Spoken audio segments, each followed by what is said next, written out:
Hi, I'm Darius Cooper, and on behalf of Petco Positive Dog Training and Petco Love, we are honored to sponsor Dr. Susan Friedman at the 2021 APDT CAPDT Virtual Conference, September 29th and 30th. Now, Dr. Friedman has pioneered the application of applied behavior analysis, and joining me now is Dr. Susan Friedman. Dr. Friedman, how are you today? Hi, please call me Susan. It's an honor to be here with you. Thanks for working with me on this. Absolutely. It's always so great talking to you. So let's just jump right in. So, what can you tell us about your opening keynote session this year? Well, this year, the people that were organizing the conference and I decided that it might be great to pull back from specific training procedures and just talk about how animals, dogs, learn in general. And we're hoping to meet two goals. One is to fill any pinholes that may remain in your understanding of the big behavior change picture, because you're busy doing it all the time. And also to maybe model some approaches to deliver the information so that you can disseminate it more effectively. Right. And that's something that trainers are doing day in and day out, taking what they know and sharing it with pet parents. So, knowing that we're going to have trainers from all around the world joining the conference virtually this year, what are some things that you're hoping that folks take away from your keynote address? I think for me, one of the biggest points I try and make that I think is not made often enough is that behavior and behavior change, learning, is our biology. So we tend to think of it as the nature of the dog, its breeding, its DNA, its genetics, versus its learning history. And what I like to remind people is that our ability to change what we do based on experience is our biology. It is part of our nature. And so when we talk about, what's natural or what's unnatural, I remind people that learning is probably the most spectacular natural adaptation that we all have. Oh my gosh, incredible. So, Dr. Friedman, Susan, you've been an advocate for learners throughout your entire career. And how best can trainers tap into this level of advocacy and understanding for both ends of the leash? Yeah, it's such an important thing for us to keep considering and improving our skills addressing is really that these are general rules or principles, I say universal principles that we custom fit to the individual.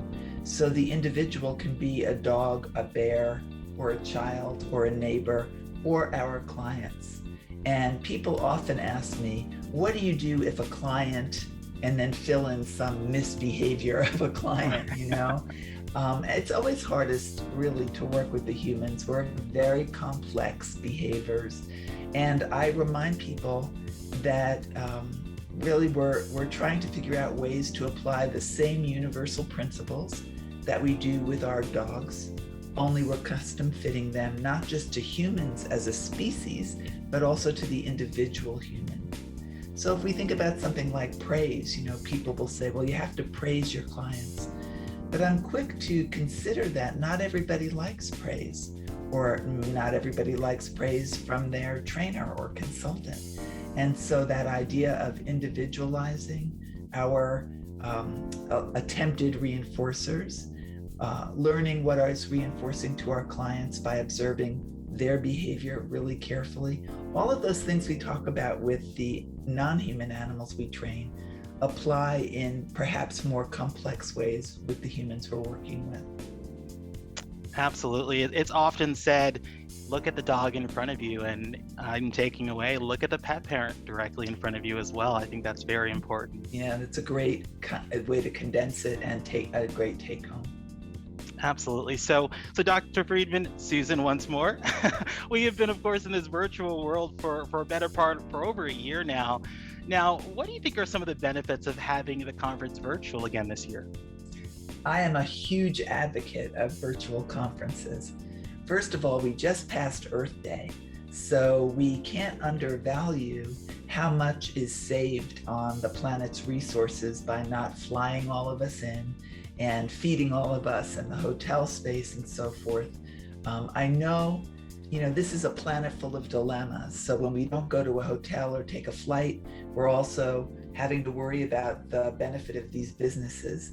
But overall, what I'm excited about is how green we can be when we commit to online conferences. But there are also some other benefits. I feel like I can pace the material more sensitively to the audience because I keep my eye on this other screen here where I keep chat. And I can see whether someone has a question that can wait, or if there's several people honing in on something I'm not teaching well, and I can pivot to explain something better or go back and iron the wrinkle again. And that level of sensitive communication, of really walking together at the same time through the material, is something that's much more effectively done online. Also, I'm so excited to be able to disseminate our information, our community's information, to a much wider audience and a more diverse audience, so that it's not based on whether people can afford all the expenses incurred. People might have an interest in one day and not another, but it wouldn't be worth flying just for one day. Things like that. I keep my eye. My main goal is dissemination of empowering information, and we get such a much more diverse and wider audience potential when we go online. So I've got a whole list of things. I love staying home. I'm in my slippers. I had to clear a shelf in my closet just for slippers since COVID. But I think there are a lot of benefits. Of course, the negative is we don't get to touch one another. On the one hand, restroom lines are shorter, but some of our brightest and best ideas came waiting on those restroom lines. So I think we miss really being shoulder to shoulder, but there are some really important pros to counter that. Absolutely. And the whole idea of being green and really thinking that this has a true impact on our environment, I think that's just such an amazing call out. So, Susan, we are so incredibly excited to see you at this year's conference. Now, for those of you watching and you wanting, of course, to join us for the conference, head on over to apdt.com. And if you register by July 30th, you'll actually receive 9 bonus online free sessions. So really looking forward to seeing all of you there. And Susan, it's an honor, and thank you very much for your time today. Thank you. It's an honor for me too. Bye-bye.